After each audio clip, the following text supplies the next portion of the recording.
Oke, salam. Mari kita berdoa dulu. Bapa, terima kasih Tuhan atas segala kasih, kebaikan, dan kemurahan-Mu dalam hidup kami. Kami percaya Tuhan, Engkau Tuhan yang baik, Engkau Tuhan yang mengasihi kami, Engkau Tuhan yang menolong kami, Engkau Tuhan yang memberkati kami. Semua bukan atas hasil usaha kami Tuhan, tetapi semua karena anugerah-Mu, atas kasih karunia-Mu. Terima kasih Bapa. Waktu yang tidak panjang ini Tuhan, biarlah hamba-Mu ini sampaikan apa yang Engkau ajarkan Tuhan, apa yang ingin Engkau untuk kami semua mengerti dan kami bisa melakukan kehendak-Mu. Terima kasih Bapa, terima kasih Tuhan Yesus, terima kasih Roh Kudus, terima kasih Tuhan. Haleluya, amin, amin. Oke, salam, puji Tuhan ya. Ini saya mau sharingkan apa yang Tuhan ajarkan. Saya doa, tiba-tiba Tuhan ngomong ini. Saya nggak tahu sih maksudnya Tuhan apa, tapi saya sampaikan saja. Saya berharap saudara itu menangkap dari sudut pandang yang positif. Percayalah, saya secara pribadi tidak punya niat apa-apa. Saya hanya sampaikan apa yang Tuhan ajarkan, apa yang Tuhan perintahkan, karena ini tugas saya sebagai penyampai apa yang Tuhan katakan dalam hidup saya. Oke, hari ini saya ingin bacakan dulu. Ini ayat yang biasanya digunakan untuk tujuan yang saya nggak tahu ya, baik atau enggak. Tapi ini firman Tuhan, faktanya ini firman Tuhan, dan ini kebenaran yang harus disampaikan. Oke, saya bacakan dulu di Lukas 6 ayat 38. Berilah dan kamu akan diberi suatu takaran yang baik, yang dipadatkan, yang digoncang, dan yang tumpah keluar akan dicurahkan ke dalam ribaanmu. Sebab ukuran yang kamu pakai untuk mengukur akan diukurkan kepadamu. Ya, jadi dikatakan ini berilah dan kita akan diberi suatu takaran yang baik. Kita akan diberi takaran yang baik, yang dipadatkan ya. Jadi kalau kita tahu ya, kita menempatkan sesuatu di dalam toples atau di dalam apa, itu supaya penuh bisa dipadat-padatkan, lebih padat lagi, lebih banyak lagi, dan yang digoncang biar mepet-mepet lagi, dan yang tumpah keluar, artinya sampai lebih gitu ya, sampai berlebihan, akan dicurahkan atau akan diberikan. Bukan hanya diberikan ya, tapi dicurahkan, digrojoke ya, katanya teman saya Mbak Tuhan gitu. Dicurahkan sama dipercikkan tuh beda. Kalau dipercikkan ciprit-ciprit, kalau dicurahkan tuh sangat banyak lah, besar lah, ke dalam ribaanmu, artinya sebagai keuntungan kita. Sebab ukuran yang kamu pakai untuk mengukur, artinya berapa banyak kita memberi, ukuran kita akan diukurkan kepadamu. Itulah yang akan kita dapatkan. Oke, ini firman yang jarang saya sampaikan, karena kalau bukan dari Tuhan saya nggak mau sampaikan juga. Ya, saya merasa cukup dengan apa yang sudah diberikan Tuhan. Saya bersyukur Tuhan berikan saya banyak hal luar biasa aja. Biasa saya nggak bisa beli es teh, sekarang saya bisa beli es teh. Saya yang nggak punya mobil, sekarang punya mobil. Banyak lah yang diberkati Tuhan dalam hidup saya, dan menurut saya itu sudah sangat amat luar biasa sekali. Anugerah Tuhan yang ajaib. Tapi saya ingin cerita atau ingin sampaikan apa yang Tuhan ajarkan. Nah, ini berawal dari sebuah cerita ya. Saya ingin sampaikan sebuah cerita. Jadi ada seorang pendeta gereja Isa Al-Masih. Dia ini bersaksi bahwa suatu hari pendeta ini dibawa Tuhan ke surga. Nah, ketika dibawa ke surga, dia sedang ngobrol-ngobrol dengan Tuhan Yesus. Tiba-tiba ada seorang yang sangat miskin, pakai pakaian compang-camping di surga. Sebenarnya ini juga pernah saya alami, saudara. Jadi saya waktu di surga itu saya pernah, seperti yang pernah saya ceritakan, saya ada di balkon rumah saya di surga, di atas lantai 2. Sementara saya lihat juga ada orang miskin yang hanya tinggal di dalam tenda kecil yang tidak ada isinya, hanya cuma lemari kecil untuk pakaian. Artinya di surga itu memang benar ada orang miskin. Ada yang kaya dan juga ada yang miskin. Kenapa? Nah, kemudian pendeta GIA ini cerita, kemudian Tuhan Yesus mengundang orang yang miskin itu. Dia diundang, dikasih pertanyaan, "Duh, kamu kok bisa miskin sekali itu, seperti kenapa? Di surga kok seperti ini?" Kasihan sekali ya. Terus orang itu menjawab, "Ya, memang saya tidak pernah menabur untuk kerajaan Allah atau menabur untuk pekerjaan Tuhan. Loh, kok bisa seperti itu? Kenapa? Karena saya tidak pernah diajari pendeta saya. Baru Tuhan Yesus marah, kok bisa? Pendetanya nggak pernah ngajari. Terus dia tanya sama yang compang-camping itu, siapa pendetamu? Dan si miskin ini nunjuk pendeta itu yang ada bersama Tuhan Yesus. Itu pendeta saya. Nah, pendeta ini merasa ditegur karena dia memang tidak mau mengajarkan untuk menabur, untuk memberi. Sehingga jemaatnya miskin di surga. Atau sebenarnya saya merasa dia bukan hanya miskin di surga, tetapi dia dalam tanda kutip miskin di dunia. Miskin itu bukan berarti tidak punya apa-apa ya. Orang kaya yang punya harta banyak itu bisa miskin. Karena apa? Dia masih merasa kurang. Ya, jadi miskin itu bukan seberapa banyak harta kita, tetapi bagaimana hati kita dengan Tuhan. Orang yang nggak mau menabur itu orang miskin. Seberapapun kaya dia. Karena dia akan merasa kurang. Dan lebih lagi akhirnya dia miskin di surga. Kemudian pendeta ini bertobat dan dia mulai mengajarkan tentang memberi, menabur, dan lain-lain ya. Nah, ada orang yang mungkin seringkali berkata gini. Dia ngomong, kalau aku diberkati, baru aku mau menjadi berkat. Wah, ini orang ini jadi makanan empuknya iblis ini. Betul. Coba ya, kalau orang berkata, kalau aku diberkati, aku baru mau menjadi berkat. Iblis kan dengar, oh sudah, jangan diberkati aja, buat miskin aja, supaya dia nggak bisa dipakai Tuhan, supaya dia nggak bisa jadi berkat. Ingat, miskin itu bukan masalah harta, tetapi masalah hatinya yang kekurangan. Jadi walaupun dia kerja keras tiap hari 24 jam full ya, dia banyak uang, tapi dia akan terus merasa miskin. Artinya iblis mengintimidasi dia, kamu tuh miskin, kamu kekurangan terus, hingga dia nggak mau menjadi berkat. Tidak bisa dipakai Tuhan, tidak bisa menjadi berkat. Banyak tokoh-tokoh Alkitab itu dia menjadi berkat pada waktu kekurangan. Banyak sekali ya, kita yang paling fenomenal janda Sarfat itu ya. Dia nggak punya apa-apa, hanya punya tepung segenggam dan minyak sedikit ya dalam buli-buli. Kemudian dia tetap mau menjadi berkat, akhirnya dia diberkati berlimpah, semuanya tidak pernah habis.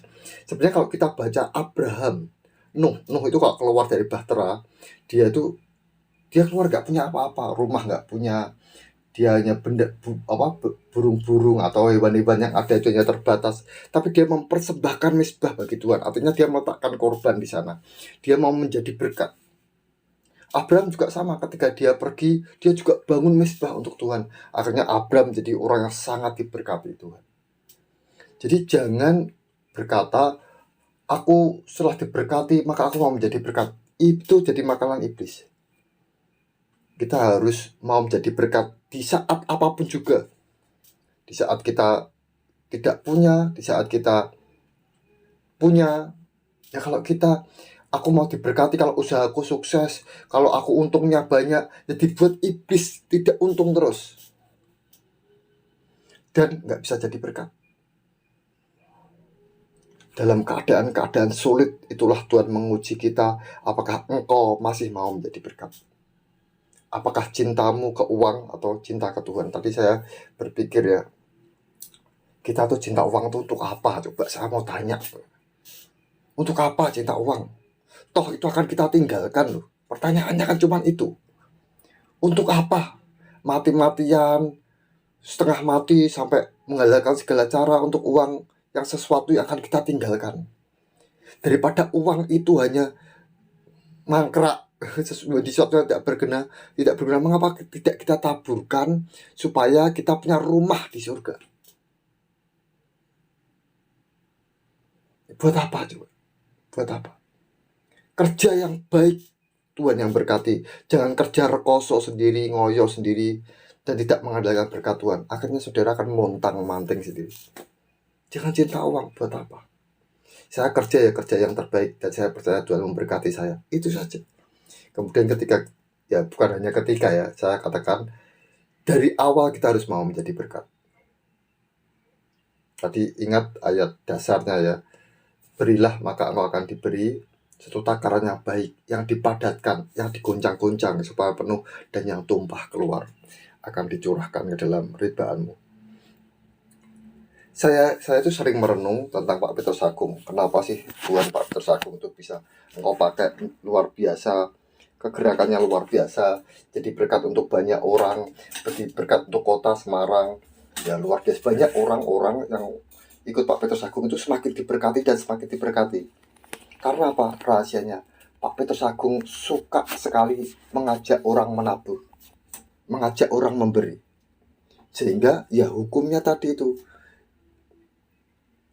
suatu takaran yang baik, yang dipadatkan, yang digoncang, dan tumpah keluar akan dicurahkan Tuhan ke dalam orang-orang yang memberi itu. Oke, saya punya teman, ya, seorang pengusaha, ya saya gak perlu sebut nama pengusaha apa ya, nanti gak enak kalau orangnya dengerin kan, gak enak, tapi katanya sih gak dengerin. Tapi saya berharap mungkin Roh Kudus bisa membuat dia mendengarkan ini. Dia ini orang yang wah luar biasa. Waktu Pak Petrus Agung ada, dia pernah suatu hari ketika dia doa, Tuhan sedang ajarkan tentang memberi, dia doa. Pak Petrus Agung sedang mengajarkan untuk memberi, dia doa, berapa Tuhan yang harus aku berikan. Nah waktu itu dia punya uang setoran, artinya ini uang dia tuh punya usaha, uangnya modal itu sudah dia bawa, nilainya besar, berapa ratus juta saya lupa ya. Dia cerita, kemudian Tuhan tuh ngomong sama dia, berikan itu. Wah dia nggak berani, karena ini uang modal kok, nanti usahanya gimana. Dia nggak berani. Terus dia diem aja, dia nggak mau ngomong. Terus dia ngelirik istrinya, ya dia sama istrinya. Terus istrinya juga ngelirik dia, senyum-senyum sendiri semuanya. Terus kenapa? Tuhan ngomong apa sama kamu? Tuhan suruh berikan itu, uangnya itu.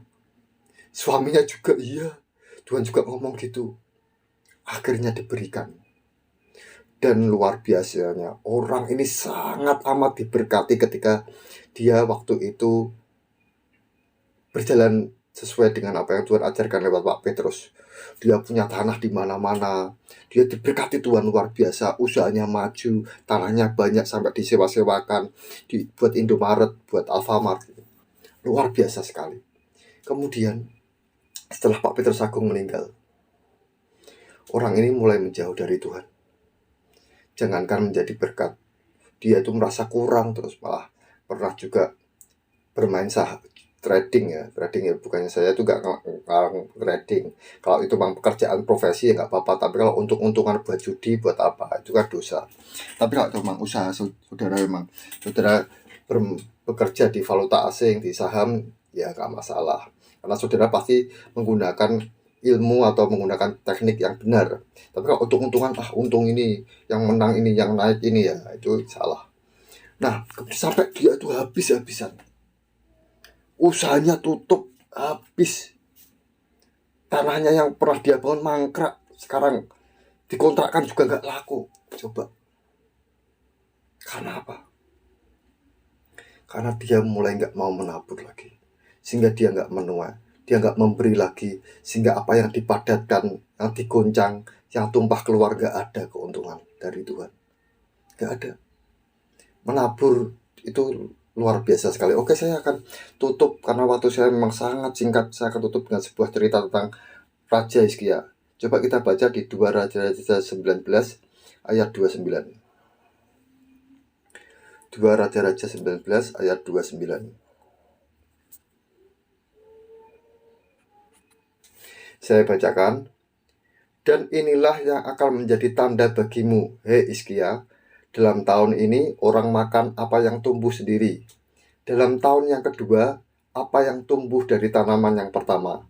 Tetapi dalam tahun yang ketiga, menaburlah kamu, menuai, membuat kebun anggur, dan memakan buahnya. Coba, jadi ceritanya gini, Raja Hizkia itu waktu itu sedang diserang oleh Raja Asyur. Mereka dikepung sampai miskin lah, kelaparan lah, ekonomi gak berjalan. Jadi sebuah kerajaan dulu waktu diserang itu, mereka dikepung, mereka gak bisa keluar, gak bisa apa-apa, sampai mati kelaparan sendiri. Akhirnya tinggal dijebol aja temboknya, atau mereka membuka temboknya sendiri karena menyerah. Jadi Raja Hizkia waktu itu dalam keadaan yang sulit. Setelah dikepung Raja Asyur, mereka tuh miskin, sangat miskin. Sampai Tuhan berkata, hei Hizkia, dalam tahun ini orang makan apa yang tumbuh sendiri, karena nggak ada yang dimakan. Yang tumbuh sendiri dimakan. Dan dalam tahun yang kedua, apa yang tumbuh dari tanaman yang pertama. Tetapi dalam tahun yang ketiga, menaburlah kamu, menuai, membuat kebun anggur dan memakan buahnya. Tuhan ngajari mereka, untuk kaya kamu harus mau menabur. Dan di saat kekurangan. Di saat kekurangan ini, Hizkia ini menabur di saat kekurangan. Ketika mereka hanya bisa punya sesuatu hanya untuk dimakan, mereka menabur. Dan apa yang terjadi? Kita baca di 2 Raja-Raja 20, mulai ayat yang ke-12 ya. Saya bacakan.